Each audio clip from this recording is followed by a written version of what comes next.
అందరికీ నమస్కారం అండి. నేను మీ Vijay Pratap Reddy, AP state food commission chairman. ఒక వింత కారణం ఉంది ఈరోజు మీ ముందుకు రావడానికి. నేను ముఖ్యంగా దాంట్లో మొన్న 28వ తేదీ మొన్న నాకు ఒక లెటర్ పెట్టారు. నాకు పెడుతూ మా ఆఫీస్లో మా సివిల్ సప్లైస్ కమిషనర్ గారికి, అలాగే మా మెంబర్ సెక్రటరీ గారికి, మా ఆఫీస్లో ఉండే ప్రతి ఒక్కరికి, అంటే అకౌంట్స్కు, డీడీకి, అందరికీ కూడా ఈ లెటర్ పాస్ చేస్తూ నాకు కూడా పెట్టారు. ఆ లెటర్ మీకు చదివి వినిపిస్తా. చాలా ఎంబ్రాసింగ్గా ఉంది ఆ లెటరు. సరే, నన్ను ఏది టార్గెట్ చేయాలనో లేకుంటే కన్నా ఏదో వాళ్ళ ఇది అనేది నాకు అర్థం కాలేదు. చదివి వినిపిస్తాను మీకు. అది కూడా మళ్ళీ మీకు డిస్ప్లే పెడతాను.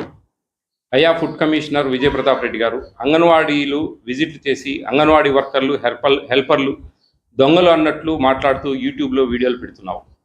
ప్రాజెక్టు మీటింగ్లను మమ్మల్ని ఆఫీసులకు పిలుస్తారు.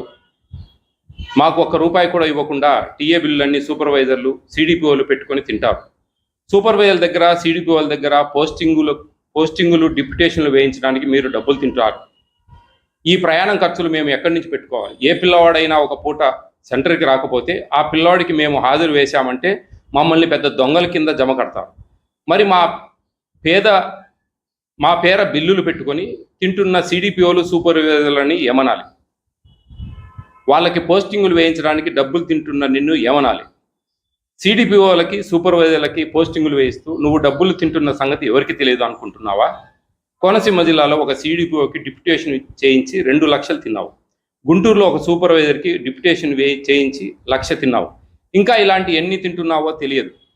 మళ్ళా మా అంగన్వాడీ సెంటర్ల దగ్గరికి వచ్చి 100 సెంటర్లు తిరిగితే 99 సెంటర్లకు వంకలు పెట్టి ఒక సెంటర్ దగ్గర మాత్రం ఉదారంగా 2,000 బహుమతి ఇస్తున్నావు. 2 లక్షలు లంచాలు తిని 2,000 ఇస్తే నిన్ను ఎవరు అనుమానించరు అనుకుంటున్నావా?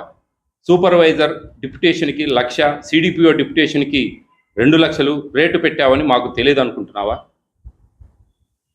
ఇలా ముందు నువ్వు లంచాల డిప్యుటేషన్ వేయించడం మానేసి అప్పుడు లంచాల గురించి మాట్లాడు ప్రతాప్ రెడ్డి. కోనసీమలో సిడిపిఓ పోస్ట్కి 2 లక్షలు తినేశావు అన్న సంగతి ఎవరికి తెలియదు అనుకుంటున్నావా? పిల్లి కళ్ళు మూసుకొని పాలు తాగితే ఎవరు చూడరు అనుకుంటున్నావా? మీకు గవర్నమెంట్ ఉంది కదా అని నువ్వు రెచ్చిపోతే మా అంగన్వాడీలేమి చేతులు ముడుచుకొని కూర్చోరు. బీసీ హాస్టల్ దగ్గరకు వెళ్ళి నోటికి వచ్చినట్లు కూతలు కూస్తున్నావు. 2 లక్షలు తింటే తప్పు లేదు, నువ్వు వాళ్ళు 2,000 తింటే తప్పు వచ్చిందా? ఇదండి కంక్లూజన్. యాక్చువల్లీ ఇట్లా లెటర్ పెట్టారు నాకు ఈ విధంగా. ఈ నా పోస్టల్ అడ్రస్కి పెట్టారు, మా ఆఫీస్కు. ఇది జరిగింది యాక్చువల్గా. సరే, నేను తిన్నానా లేదా అనేది పక్కన పెడితే, మేము తింటాము, నువ్వు సైలెంట్గా ఉండు అనే అర్థం ఎంత స్పష్టంగా అంగన్వాడీ వర్కర్ అని చెప్పి పెట్టారు. వాస్తవంగా అనేది అంగన్వాడీ వర్కర్లకు వాళ్ళు అంత ఇదిగా చేసేవాళ్ళు కాదు పాపం. చాలా వరకు మార్పులు వచ్చాయి, చాలా మారింది, చాలామంది పనిచేస్తున్నారు. ఇక ఈ విషయంలో క్లారిటీ ఇస్తున్నాను నేను మీకు. నేను రంపచోడవరం వెళ్ళినప్పుడు ఒక ఆవిడ అండి, పెద్ద ఆవిడ, 58-59 సంవత్సరాలు ఉంటాయి. ఆవిడ వాళ్ళ భర్తకు, సిడిపిఓ ఆమె, వాళ్ళ భర్తకు బైపాస్ సర్జరీ జరిగింది. రంపచోడవరం దగ్గర వేశారు ఆమె కళ్ళమ్మ నీళ్లు పెట్టుకొని, నా పరిస్థితి బాగలేదు సార్, మా హస్బెండ్కు మంచాన ఉన్నారు, నాకు ఏదైనా డిప్యుటేషన్ కాకినాడకే ఇస్తే కన్నా ఆ చుట్టుపక్కల నేను ఏదన్నా చేస్తాను అని చెప్పారు. సర్లేండి అమ్మా, మీరు ఆఫీస్కి రండి, నేను మీ డైరెక్టర్ మేడంతో మాట్లాడతానని చెప్పాను. ఆల్రెడీ ఆమె ఆ రిక్వెషన్ లెటర్ పెట్టుకుంది, వాళ్ళు కూడా కన్సర్న్ చేసే పరిస్థితి ఉన్నది. ఆ పరిస్థితిలో నేనేదో కొంచెం ఊతం ఇచ్చినట్లుగా ఆ మేడంకు ఫోన్ చేసి, మేడం నేను కల్లారా చూశాను ఆమె పొజిషన్, కొంచెం హెల్ప్ చేయండి, కొంచెం పెద్ద ఆవిడ కొంచెం ఇబ్బంది పడతా ఉంది అని చెప్పడం జరిగింది. వాళ్ళు దాన్ని కన్సిడర్ చేసేసారు. ఇది నాకు మా కోర్మామిల్లలో మా రిలేటివ్స్ ఒక ఆమె లక్ష్మీ ఆవిడ, నాకు ఆమెకు తెలిసిన అన్న కొంచెం ఏదైనా హెల్ప్ చేయండి పాపం అని కూడా రికమెండ్ చేశారు నాకు. ఇది తప్ప నేను ఎక్కడ కూడా ఏ ఒక్కరికి డిప్యుటేషన్లు కానీ ఎక్కడ చేసింది లేదు. ఏ ఒక్కటి నిరూపించినా, ఇంతకుముందు చెప్పాను, ఇప్పుడు చెప్తున్నా. నేను ఆ లెటర్ రాసిన వాళ్ళకు కూడా చెప్తా ఉన్నా, కడుపుకు అన్నం గడ్డి ఏం తింటా ఉన్నావు నువ్వు? అన్నం తింటా ఉన్నావా, గడ్డి తింటా ఉన్నావా, నువ్వే తెలుసుకో. చాలా స్పష్టంగా చెప్తా ఉన్నా. నేను తప్పు చేస్తే నా కుటుంబం నాశనం అయిపోతుంది, మీరు నన్ను తప్పుగా భావిస్తే మీ కుటుంబాలు నాశనం అవుతాయి. నా మీద నెగిటివ్ పెట్టే కామెంట్లు ఎవరైనా సరే, నేను తప్పు చేసిన నా వంశమే నాశనం అయిపోతుంది. ఇది నా వాగ్దానం. మీకు దమ్ముందా? ఫేస్ చేస్తారా నన్ను? అది ఆ లక్ష్మి అనే ఆవిడకు నేను జస్ట్ ఇది పంపించాను. అప్పుడు ఏం పెట్టానంటే, నేను పాపం పెద్ద ఆవిడని సాయం చేస్తే ఇలాంటి నిందలు వేస్తున్నారమ్మా అని చెప్పి పెట్టాను. పెడితే ఈవిడ ఆ సూపర్ సిడిపిఓ గారికి ఆమెకు పెట్టారు ఈ లెటర్. పెడితే ఆమె రిప్లై ఇచ్చింది క్లియర్గా. ఆమె రిప్లై ఇచ్చింది ఈ విధంగా కింద: లక్ష్మి, నా మనసంతా చాలా బాధగా ఉంది. ఆయన నాకు చేసిన సాయం వల్ల నా పసుపు కుంకుమలు నాకు దక్కాయి. ఆ పుణ్యం వల్ల ఆయన కుటుంబం సుఖ సంతోషాలతో వర్ధిల్లుతుంది.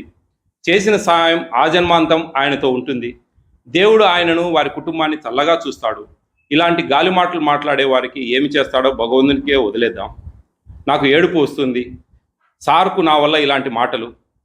అంత నిజాయితీ వ్యక్తికి ఇలాంటి మాటలు నా మనసంతా బాధతో మూలుగుతుంది. మళ్ళీ నెక్స్ట్ ఇంకొక మెసేజ్: ఈ మాటలకు కారణం నేనైతే ఇంకా బాధగా ఉంది.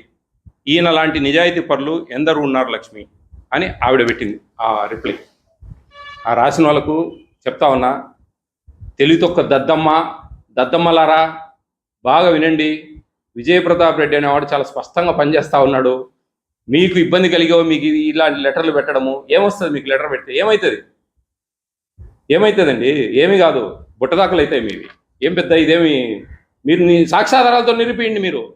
మీరు కరెక్ట్ ఒక అమ్మ అయ్యకు పుట్టుంటే సాక్ష్యాధారాలతో నిరూపియండి. ఆన్ ద స్పాట్ రిజైన్ చేస్తా. అట్లా ఇట్లా కాదు, ఒక మార్పు తేవాలా, ఒక పేదలకు న్యాయం జరగాల. మన హాస్టల్కి ఎస్సీ ఎస్టీ బీసీ మైనార్టీలు అండి ఉండేది. వాళ్ళు కడుపు నిండా భోజనాలు పెట్టాలా రుచికరంగా మెనూ ప్రకారం.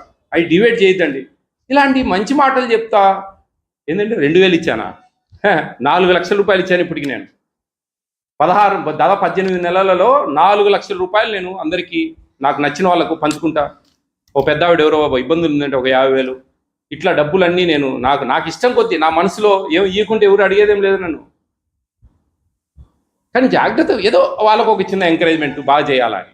నేను అంగన్వాడీ వర్కర్లను, ఆ హెల్పర్లను వాళ్ళకి సంబంధించి అనట్లేదు. ఎవరో చేసిన పొరపాటు ఇది. వాళ్ళు ఏదో కావాల్సి నన్ను ఏదో బాధ పెట్టాలా, వాళ్ళకేదో నా వల్ల ఎఫెక్ట్ వచ్చి ఉంటుంది. అవినీతి పనులకేనండి, లంచాలు తీసుకునే వాళ్ళకే నేను శత్రువును ముమ్మాటికి చెప్తా ఉన్నా. వాళ్ళకి చాలా బాధ నా విషయాలలో. ఎందుకంటే నోట్లోకి వచ్చింది నా లాక్కుంటా అన్నాడు అని. అట్లా లాక్కొని పేద పిల్లలకు పెడతాను తప్ప కక్కిన కుట్టు కోసం ఆశపడినండి. నేను చాలా నియమ నిబంధనలతో చాలా జాగ్రత్తగా చేస్తా ఉన్నా. మన ముఖ్యమంత్రి జగన్మోహన్ రెడ్డి గారు ఆయన ఆశయాన్ని నెరవేర్చాలా, ఆయన ఏమనుకున్నాడో నా ద్వారా అది జరగాల అనే ఉద్దేశంతో నేను ముందుకెళ్తా ఉన్నా. అంతేగాని ఈ కాకపులి స్టోరీస్ ఇవన్నీ అనవసరం అండి. ఏమొస్తుంది? ఏం తృప్తి మీకు? ఏం తృప్తి? ఏదైనా సరే నేను బహిర్గతం చేస్తా, ఓపెన్గా చూపిస్తా, ట్రాన్స్పరెంట్గా ఉంటా, అంతవరకే. నేను చెప్తున్నా కదా, నేను తప్పుడోనైతే, నేను తప్పు చేస్తే, నేను లంచాలు తీసుకుంటే, నేను అవినీతికి పాల్పడితే, నేను ఈ డిప్యుటేషన్ వాటి మీద లంచాలు తీసుకుంటే నా కుటుంబము నేను సర్వనాశనం అవుతా. నాకు నేనే చెప్పించుకుంటా ఉన్నా. అట్ ద సేమ్ టైం నన్ను ఈ విధంగా నిందా ఆరోపణలు చేసే వాళ్ళు కూడా వాళ్ళ కుటుంబాలు నాశనం అవుతాయి. గుర్తుపెట్టుకోండి, దేవుడు ఉన్నాడు ఒకటి పైన, చూస్తూ ఉన్నాడు ప్రతి ఒక్కటి. ఇంత ఓపెన్గా చెప్తా ఉన్నా. నేను ఎక్కడ తప్పు చేయనండి, తప్పు చేసే ప్రసక్తే లేదు. ఎక్కడైనా నిలదీయచ్చు నన్ను, ఎవరైనా సరే ఓపెన్గా చెప్తా ఉన్నా. ఇది నాకు ఆ లెటర్ రాసిన వాళ్ళకు ఒక చిన్న ప్రూఫ్, ఈ ప్రూఫ్ కూడా అవసరం లేదు. ఎవరితో ఒక మాట చెప్పియండి చాలు, నువ్వు తీసుకున్నావు అని. తక్షణమే నేను ఎంతకైనా సిద్ధమే. గమనించండి, న్యాయంగా ఉండండి, పద్ధతి. నేను చెప్పేది కూడా అదే. నాకు ఆవిడ వచ్చి, సార్ థ్యాంక్స్ సార్ అంటే, నాదేముందమ్మా, మీకు ఆల్రెడీ అలా ఫిక్స్ అయ్యారు మీ డైరెక్టర్ గారు నిన్ను డిప్యుటేషన్ చేయాలని. నేనేదో కొంచెం ఒక మాట చెప్పాను అంటే, చాలా థ్యాంక్స్ సార్ అని ఆమె కళ్ళమ్మడి నీళ్ళు పెట్టుకొని నాకు చెప్పింది. మంచిదమ్మా, జాగ్రత్త, మంచిగా చేయండి, నీతి నిజాయితీగా పనిచేయండి అని చెప్పింది. నేను కోరింది వాళ్ళ దగ్గర నుంచి. న్యాయంగా పనిచేయండి, ఎక్కడ తప్పులు చేయకండి. దేవుడు ఇస్తా ఉన్నాడు, మనకి జీతాలు ఇస్తా ఉన్నారు, వాటితో తృప్తి పడాలా ఎవరైనా సరే అనే విషయాలు చెప్పాను తప్ప ఎక్కడ కూడా పొరపాటు చేయనండి. ఇది అందరూ కూడా తెలుసుకుంటారని మనస్ఫూర్తిగా తెలియజేస్తాను. థ్యాంక్ యూ అన్నాడు.